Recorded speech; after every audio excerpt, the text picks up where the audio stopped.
The Eurobodalla Shire Council has decided not to close or sell Coopers Island Road in Bodalla in order to maintain public access to a popular fishing spot.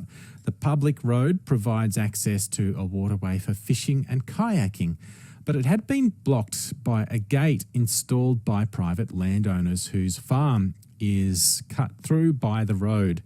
The ABC's Adriane Reardon headed to the council meeting yesterday in Moruya to cover this decision. G'day, Adriane. Hi, Simon. This must be a very popular fishing spot because I hear there was quite a big crowd that showed up. It was quite a crowd. There was a public meeting yesterday that was held at 9 a.m. at the council chambers in Moruya, and that was in the lead up to the council meeting at 11 where they made their decision. I counted at the public meeting, there were about 40 people there, and there wasn't enough space in the council chambers for the amount of people that were there, so it was actually overflowing into the foyer. There were, I think, around 14 submissions made, last I counted, by members of the public, and some were representing themselves while other represented certain groups like progress associations or fishing recreational groups. All but one objected to one of the options presented before council in relation to the Coopers Island Road, and that was to have the land sold to the owner. So the majority wanted to keep the road public. Basically, if that happened, if the road was to become private, the concerns raised by the people in that public meeting was that one of their favourite fishing spots wouldn't be made available to the public anymore. And it did get quite heated in points. One man actually got told to exit the chamber because of an outburst he had made, and there were police outside. Right, okay. So what happens now, Adriane? Was there a final decision? Yeah, so council decided not to close or sell Coopers Island Road. Now that's the main point that was decided on. That road will remain public, and the public can access that road to access that popular fishing spot. There were some other things decided on as well. They decided to realign the road and improve signage in the area, so that's just to help people out so they know that the road is public but also where to park.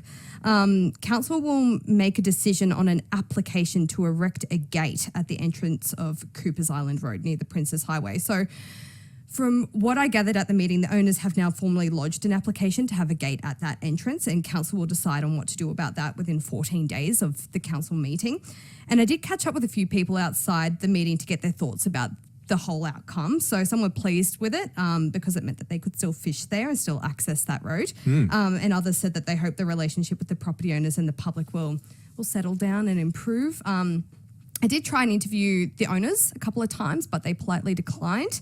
But I believe their submissions will be made available publicly online, as with all the other public submissions, so you can actually access them there to read if you want to. And other than that, I did speak with a few, and I think there was some confusion about what's happening with the gate.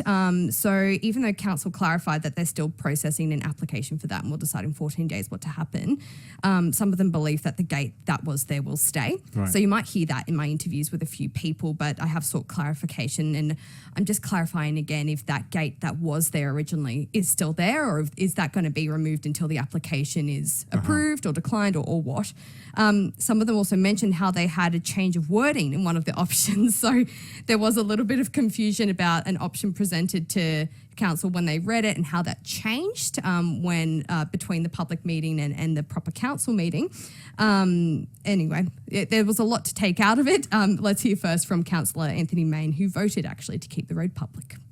At the end of the day, we as a council voted not to sell the land. We voted to keep the land in public hands, and that's important. The good news there is that the fisher people, the kayak, the photographers, etc., for now and into the future will be able to continue to use that beautiful part of the Eurobodalla Shire. And also we voted today to enhance the road, to do some further repairs on the roads and to put some better signage up as well. Why do you think people were so passionate about this particular matter? Oh, this matter's been going on for a long time. I think in hindsight, if council had its chance over again, they would have addressed this a lot earlier. Bernie O'Neill, I'm the co-convener of A Better Eurobodalla, a community forum to look for good governance in our shire. How do you think the community feels about this decision. I think there are a variety of views in the community, and I just spoke to people outside the meeting. Some people are happy that the primary result has been achieved, which is the road will not be sold. Other people are unhappy that the gate remains. I guess it will depend in many ways how the property owners behave towards the community accessing that road. There's been tension in the past. We can only hope that the property owners behave in a civilised fashion and that the users of the road behave well, that they access the waterways in a way that doesn't impact on the property. Yeah, how do you feel that it went? Well, I think the disappointing thing is that, council puts out agenda papers, people have an opportunity to see them.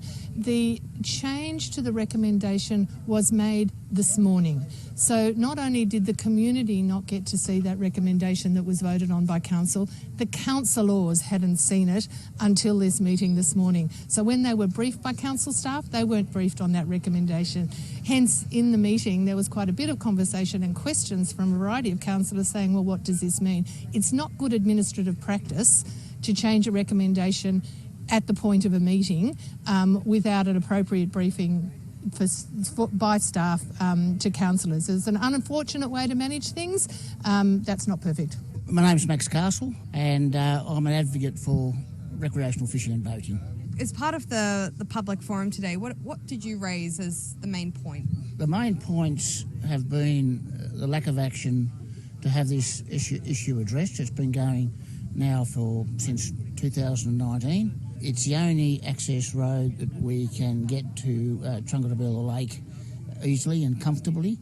It's a very long way from the only public boat ramp, which is down in the main town of Churros itself. And there are a lot of people that fish on the bank, having a picnic or having a bit of a meal, or teaching their children how to fish, because you can get access to water quite easily. It's rather deep and it's well known for a good fishing spot. The access needs to be retained. I can't see why the resource can't be shared between all of us. Yeah, sure, I'm Jo Starling. Well, I'm a rate-paying resident, an avid fisher person. What did you make of the outcome of the meeting today? I think it's what the community wants. I saw the owners of the land afterwards and they're devastated. My heart goes out to them with their own concerns, but at the end of the day, I am all for recreational fishing and more access. Being a resident in the community where we've been so badly affected by the fires and COVID and the floods and everything else, we need recreational fishing supported as a domestic tourism attraction. There needs to be a community acceptance that the landowners have changed and they have their rights. I think it's important that consideration and respect be afforded to the new landowners, and that potentially the local users understand that some of the behaviours that were or the ways of fishing that were previously acceptable are not acceptable anymore, and we need perhaps some dialogue with the owners. It's their business, and we need to come to a more mature agreement, I think.